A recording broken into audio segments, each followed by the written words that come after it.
First of all, what are you going to hit the boys with today?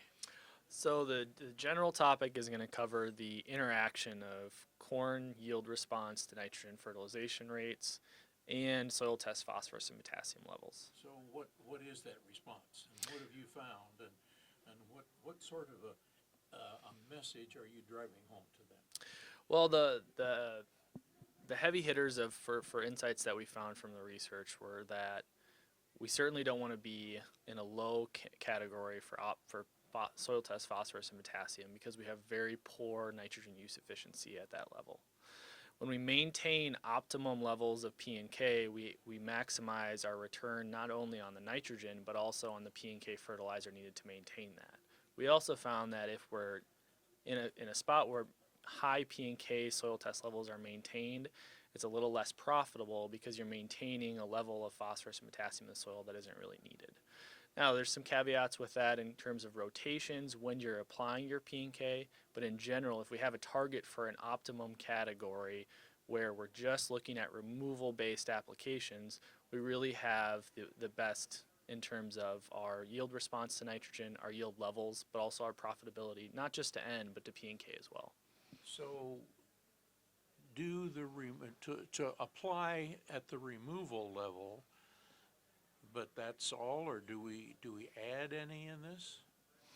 Well, the findings really show that you are building up to an optimum level, and so we think of that kind of in terms of an efficient or effective nutrient concentration within the soil. So we have our levels of P and K that really act as the healthier sweet spots for corn and soybean production. When we get above that, we don't necessarily need to be building soil anymore, and we can slowly draw down to those optimum levels. So there's kind of these target ranges that really make sense to maintain, both for yield response to things like nitrogen, but also corn and soybean in the system profitability. Are these in the Agronomy Handbook or in a place on the web that I can go to and say to my ag retailer how much I want to apply? This is fresh research that's not in the Agronomy Handbook yet, but we've got ongoing research that we'll really be rolling out quite a bit of in 2025 that will incorporate a lot of this research across the state of Illinois, looking at optimum fertilizer rates for nitrogen and for corn, but then also soil test P and K calibrations as well. So there's a lot of ongoing work. You can certainly always reach out to me, and I can make sure that information is shared. That leads me to the next question. What do farmers not know about fertility that they think they know, but they just don't know and just don't understand? Well, I think there's challenges when there's two caveats to that. One, I think farmers certainly understand their soil and land better than we can come in from an external place and understand it in terms of how it works. You know, those spots that are always challenging, those spots where you're seeing drainage issues and things like that. I think one of the challenges that we're always facing in the fertility realm is just how variable response to nutrients are within a given field. And that's something that, to be honest, on the practitioner side, but also the scientific side, we haven't really dug into deep enough yet.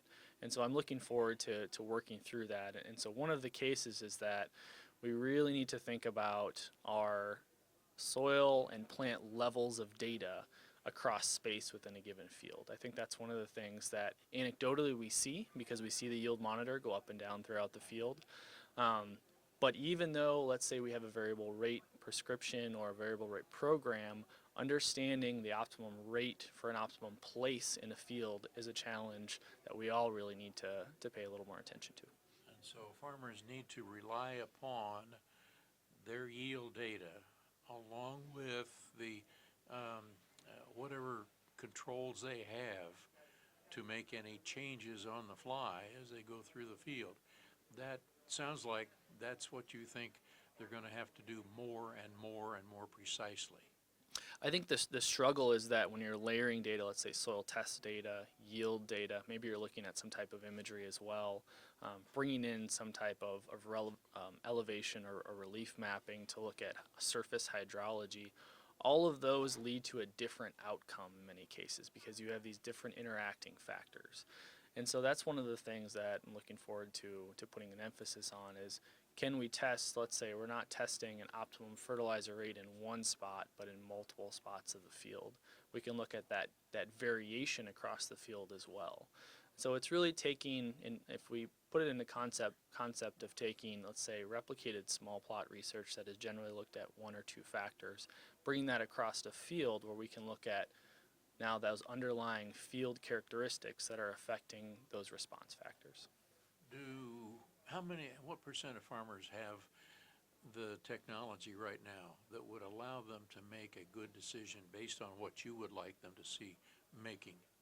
I think the majority have the technology right now. Usually it's in fertilizer application equipment, combine harvesting and yield monitor situations and setups usually can accommodate this. So really it's taking the data in a different way maybe than we had looked at it in the past, layering that on top of each other, and sometimes measuring different things within the soil. Topsoil thickness and things like that across a given field or management unit can really vary quite a bit. And so we're wanting to look at kind of the metadata or the data underneath necessarily what we always see as, let's say, as applied or yield monitor data. That sounds like fun. Thank you very much. Sure. Good to see you, Stu. I've been wanting to ask you that for a long time. Okay. And but I don't really